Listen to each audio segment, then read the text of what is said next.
வணக்கம். இன்னைக்கு நம்ம இந்த காணொலியில தமிழ் எழுத்துக்கள் ஈர்ப்பு எப்படி எழுதணும் அப்படின்றதையும் அதோட உயிர்மை எழுத்துக்கள் எப்படி எழுதணும் அப்படின்றதையும் பார்ப்போம். முதல் ஈர்ப்பு எப்படி எழுதணும் அப்படின்னா, ஒரு ரவுண்டு, அதுக்கு மேல் கோடு, ஒரு புள்ளி.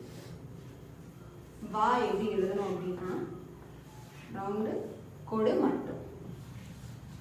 வா எப்படி எழுதணும் அப்படின்னா, ரவுண்டு கோடு, வலதுபுறமா ஒரு கோடு.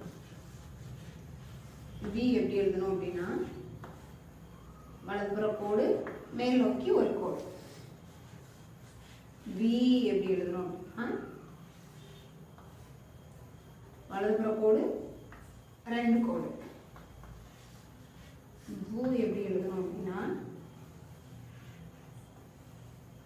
கீழ்ப்புறமா ஒரு கோடு. வு எப்படி எழுதணும் அப்படின்னா,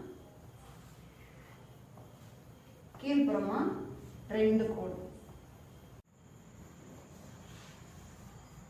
வே எப்படி எழுதணும் அப்படின்னா, இடதுபுறமா ஒரு கோடு, ஒரு புள்ளி. அடுத்து வே. இடதுபுறமா ஒரு கோடு மட்டும். வை. இடதுபுறமா ரெண்டு கோடு. வோ.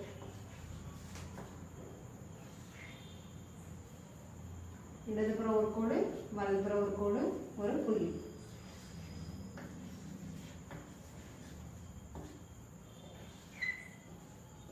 இடதுபுறம் ஒரு கோடு, வலதுபுறம் ஒரு கோடு மட்டும், புள்ளி இல்லாம.